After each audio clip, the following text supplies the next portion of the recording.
Hi everybody, in today's video I'm going to be talking about the food industry, how it manipulates food, how it manipulates some of the regulations that could be happening around food, and whether or not I think we should be moralizing food as a result of that. This video is actually mostly based on a book I recently read called Salt, Sugar, Fat by Michael Moss. Before we get into it, I actually want to kind of be a bit of a hypocrite maybe? I don't know, I don't think it's hypocritical, but I want to try some Kit Kats that my mom brought me from the Tokyo airport. This is a wasabi flavored Kit Kat. I love wasabi, which is surprising. It just smells like milk chocolate. The wasabi is super mild to the point where it almost feels like I'm smelling wasabi more than I'm eating it. Very milk chocolatey. Not milk chocolate, white chocolate. I don't think I could eat a lot of these just because of the milk chocolate. White chocolate, oh my god, I keep saying that. Because milk is white, you get what I mean. I wish I did like ginger to cleanse the palate, but all I have is tea. And now we move on to Tokyo Shima lemon. I'm not the biggest, I love lemon, but I'm not the biggest fan of lemon in desserts. Like, to me, lemon is very savory.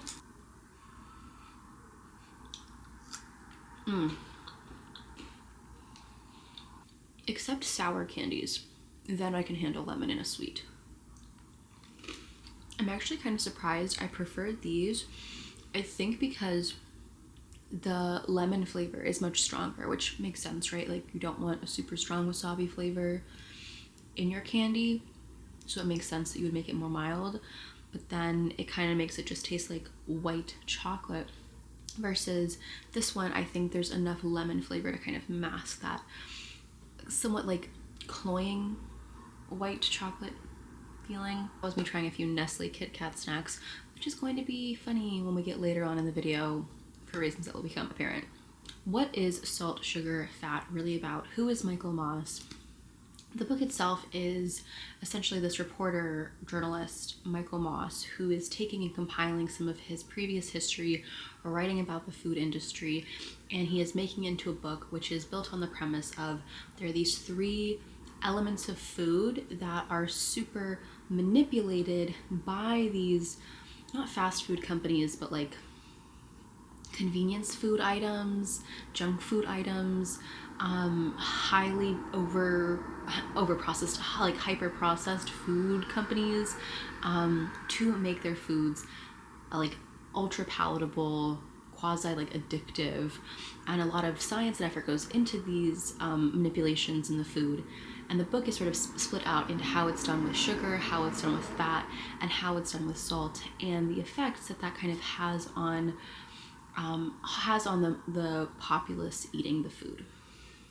I think in many ways this book is like, I don't want to say like a product of its time. I think it was probably published sometime in the like 2010, 2012 time. I could probably look it up, but it's not important. The point is that, like, I think in today's day and age, we're pretty aware of the fact that our food is in some way manipulated, and that there's probably scientists, like, you know, looking at all the different molecules to make sure that their food is like super special. Like, I don't think that that to us is an entirely crazy assumption, and I think part of that is because of the work that journalists have done looking into the food industry. But it's still kind of interesting to look at how we're still dealing with some of those problems, and how the fact that our food is so manipulated just because we, like, that fact is out there. Like, I don't think it's had an impact on us as consumers as much as maybe it should. So to start with, the kind of primary focus in the sugar chapter is on, though the book is called Salt, Sugar, Fat, it goes sugar, salt, sugar, fat, salt. So in the first kind of chapter, or the sugar chapter, there's like a chapter before this, but this is like where the book really picks up. It talks mostly about the bliss point and how researchers were basically able to find a point where like you could put the most amount of sugar in your food to make it like the most delicious, and anything beyond that it was too much, and anything under that it wasn't enough. So they really have a lot of data and research that they've done to figure out like the most amount of sugar that they can put in their food, which obviously makes the food delicious and addictive, right? Like sugar is pretty famously an addictive substance. And then in the fat chapter, they talk about, also with sugar, sugar has a lot of benefits in cooking. Like there's the Maillard reaction, which is when sugar kind of like browns a little bit, I think, and like basically the Maillard, I think it's the same thing that kind of causes like a crust when you make a cake, like the outside of your cake is a little bit darker, like that's the Maillard reaction, I believe, and how that kind of has an effect on your food. So like the notion of just getting sugar out of your food isn't really feasible, because it does sort of serve a purpose within cooking and within the creation of your food. But that argument is sort of then used by these companies like Kraft and Nestle and a bunch of other ones to argue like you shouldn't be taking our sugar out of our food because it has this important effect. And it's like, yeah, it might have that effect, but also you're like trying to put as much sugar in your food as humanly possible, not just for that reason, like it's because it tastes really good. Then in the fat chapter, they have a similar discussion about like the effects of fat and how like how fat affects the texture of food, I believe, and how fat can be a challenge because, you know, you need your food to stay like shelf stable until it gets to you. And also how the combination of sugar and fat can help override some of your brain signals. I think there was something about how there's no like bliss point with fat, right? Like you kind of can add as much as you want, and there's not really a moment when like with sugar where you can like have too much sugar.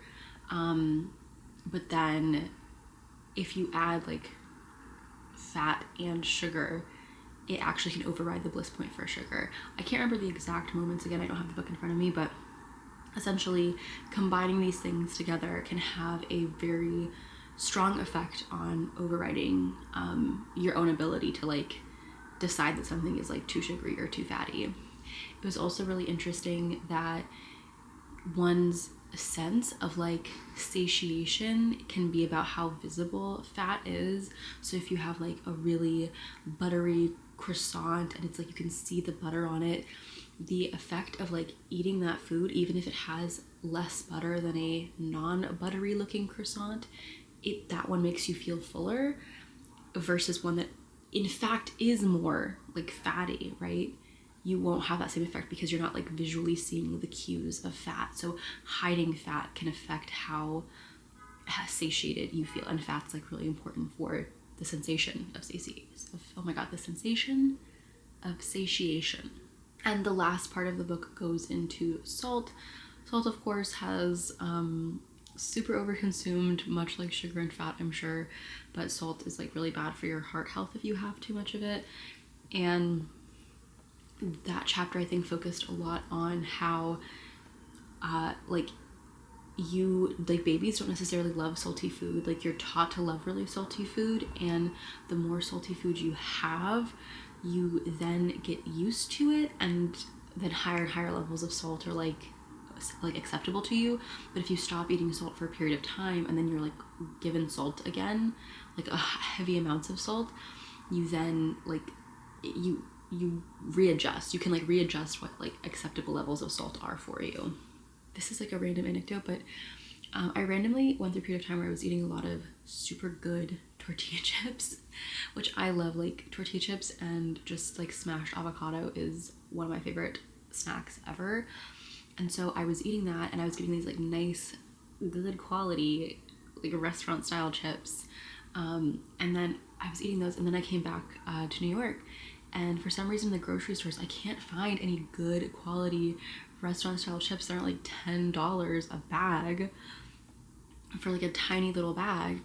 And I'm like, oh my god, these chips are so salty, it's disgusting. And so it's very fast. It's like even after a month, my palate like became like, it found these chips unacceptable. And I think it's a very interesting point that like how often in life do we have a moment of like stepping back from a certain type of food and like I don't know, like have nature heal itself, have our taste buds heal themselves. That doesn't happen very frequently, and so we almost never give our taste buds a chance to like figure out like what do we really like in this.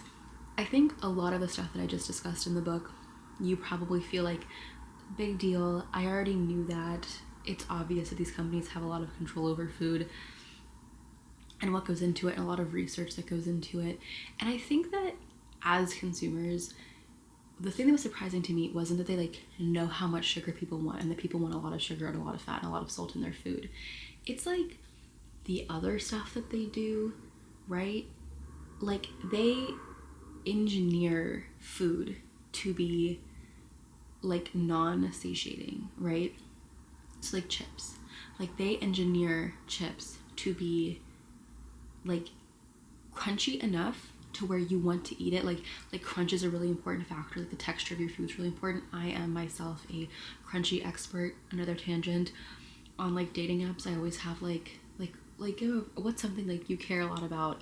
Mine is always like crunch, and I have like a whole I don't want to say manifesto, very loaded term, but I have like a whole spiel that I give about like there's like crunchy food, and there's like a fresh crunch like a salad or a cucumber. Then there's a crispy crunch like a fried chicken, or a brittle crunch like a potato chip.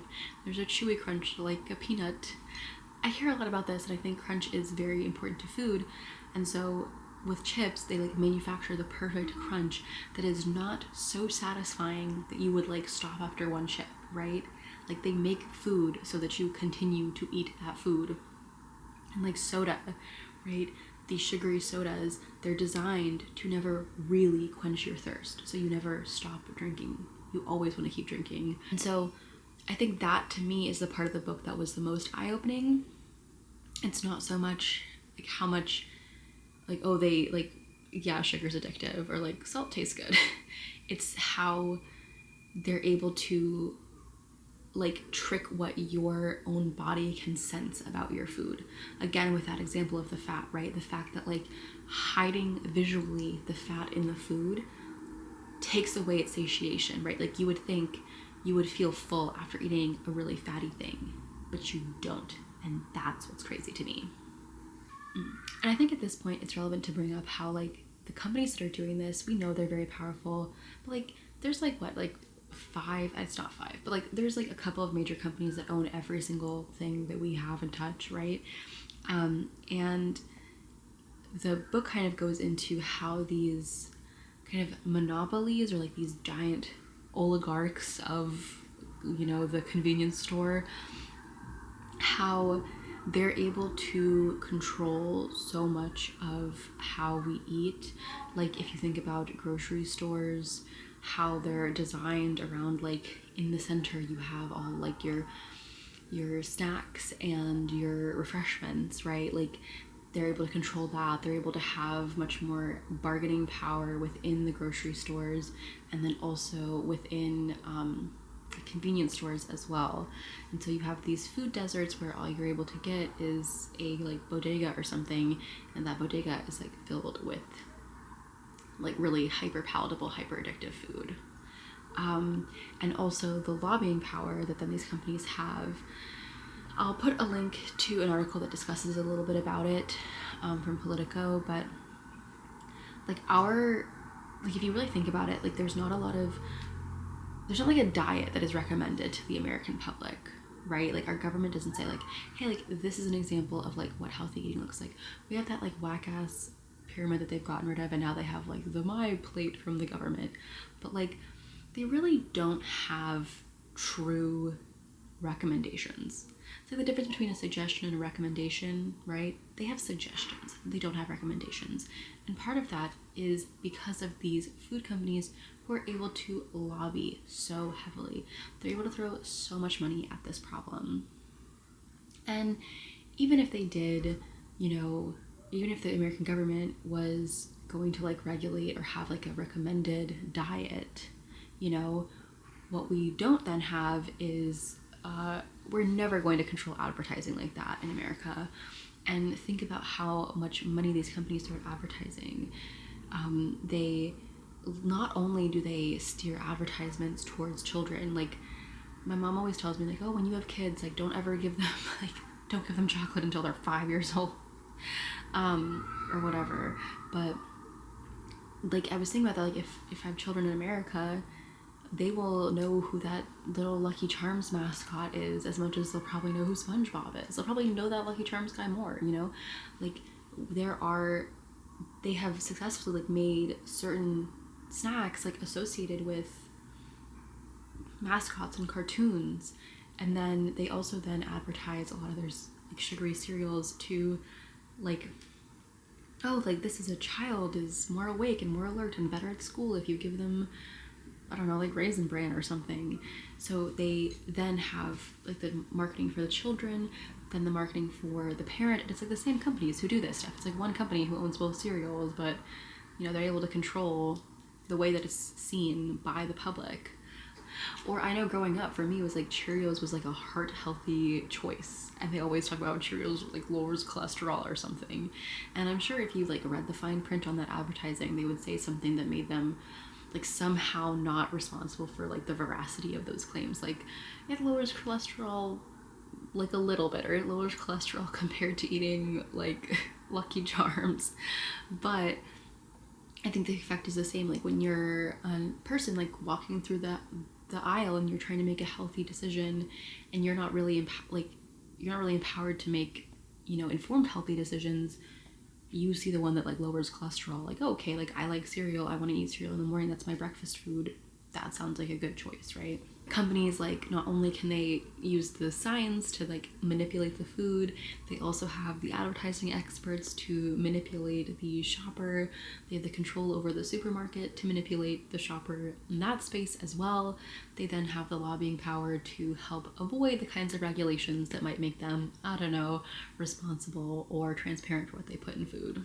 All of this sort of leads me into my final thing, which is kind of like the point of this video, is moralizing food. Like, are these foods amoral?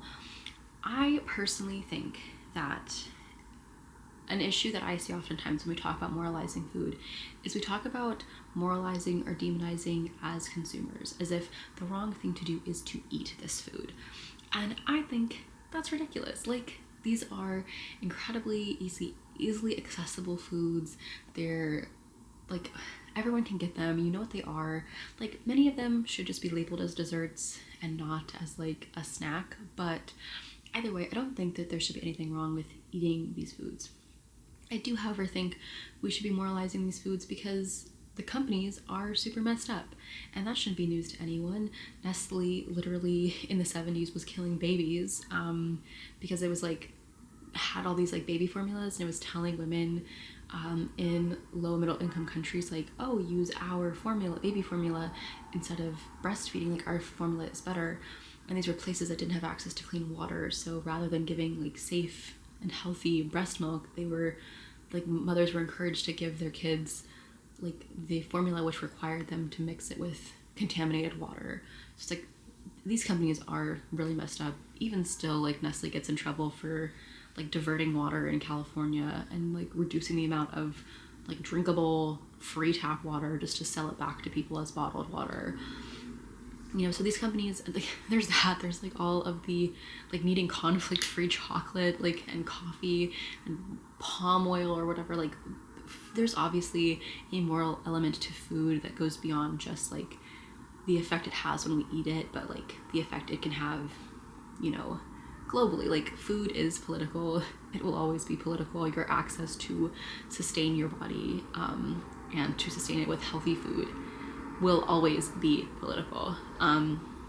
But I think that, to me, the moral conversation is like the knowledge of what you're eating, not just from an ingredient perspective, but from, you know, just I know what the effect this food will have on my body. I can make that decision before eating it, because like I said, these companies are manipulating your body's ability to know what's going on to it. And that's where I think these foods are super amoral. Just kind of like, as an example, right, if you're someone who like wants to buy cookies, I really like those little, I think they're like Toll House, which is also a Nestle product. Maybe I need to just not eat Nestle's foods. Like they have the cookies, right? And like I like to kind of break off a couple and bake them, you know, as like a little snack. And sometimes it's really hard for me to just have like an appropriate amount for like the amount of like sugar and fat in that cookie, right? Like it's hard for me to stop eating when I've probably had enough. And it's like, after reading this book, I'm like, okay, yeah, like that's by design. And yes, maybe I should be able to just say one cookie naturally, but if I'm just asking myself to like listen to my body, it's not fair for me to do that without knowing like, okay, but these foods are designed to override that like off switch in your brain. And I also think that this is, to me, is an issue. Like as a consumer, like I said, you don't know that. Personally, this would never happen, but what I would love to see is, in addition to like a list of ingredients, because like I don't know what it, like, okay, cool, I know the like basic ingredients of what's in like a chocolate chip cookie, but that's fine. That like if it's a prepackaged cookie, I would probably want there to be some preservatives in it so it doesn't mold halfway through or become like super stale before I'm ever even able to eat it, right? Like I respect that a thing that is sold and packaged versus something that I make is going to have different ingredients because it's going to be serving different purposes, right? Different functions. And also it's like fair that like I wouldn't know, like if you just described the chemical of chocolate, I wouldn't know what that means. I don't need to like understand and be able to read every ingredient on the packet. Like that to me is BS. So I think that, to me, I would like to see some kind of disclosure of like, this food has been like made with the like with the knowledge of like maximizing you know, maximizing like crunch or so, something along those lines, where it basically tells you like, this is how we made this to be addictive, or like this is like soda, like please note that this has been, you know, this drink has been designed to avoid avoid feelings of like thirst quench or something. Kind of similar to how they have like those like disgusting lungs in like Europe, right, on like cigarette packages. Not necessarily gross photos, but like something that lets a consumer know, okay, I'm able to make a healthy decision. I'm able to decide, okay, am I looking to like quench my thirst now, or am I looking to have like a sweet bubbly beverage? Am I looking to have a snack or a dessert that will completely fill my need, or do I want just kind of like a random cookie? Like, am I baking this cookie for 12 people, and so the fact that there's only like, so there's 12 serving sizes in here is fine? Or are you like me and you just want like one cookie a night? But that's not possible for you because you can't only eat one. That way, like that's what I would like to see, and why I think these foods are really messed up. Like, we're telling people you're responsible for making healthy decisions, but then we're not letting them know all of the information they need to make those healthy decisions. And I'm sorry, like to try and say like, well, you shouldn't demonize any food, you shouldn't demonize anything that someone eats. It's like, okay, but if someone is trying to make a healthy decision and they constantly find themselves unable to make that decision, they do then blame themselves. I'm not saying we need to blame the eating of the food. We need to blame the people who are making the food. In the same way, I mean, I don't know about you, I don't really see people like blaming, I don't know, not necessarily smokers, but like people who use those new vapes, right? We understand that the problem with vapes are the companies who make the vapes, who make bright, pretty, colorful, cotton candy flavored like poison for you to suck up through a little toy, right? We get that that's who the bad people are, and we might not love the people who are polluting our air with sweet stink, but we know that they're not the problem. The problem are the companies. That's how I feel about these food companies. The problem isn't the person who eats the Dorito. The problem is that Doritos have such a chokehold on our society. And to tell someone, oh, there's nothing wrong with eating a Dorito, if that person's trying to make a healthy decision and they don't realize like that Dorito is going to override your brain's ability to say no more Doritos, I don't think that's like fair either. And on the flip side, to people who say, well, self-control's everything, you can control everything. Yeah, but if the person doesn't know that their self-control chemicals are being overridden, like, how are they supposed to make that fair choice? And don't tell me, oh, well, there's information out there. Look, Google it, look it up. You know, on these internet streets, there are people telling us not to get vaccines, but to drink raw milk. Okay, there is so much misinformation on the internet. I don't think it's fair to tell people that they can just look stuff up, because there's no control over what information they're going to find. I just personally think there's something so cruel about telling people to look up information about their health when we know that that information is a very poisoned well.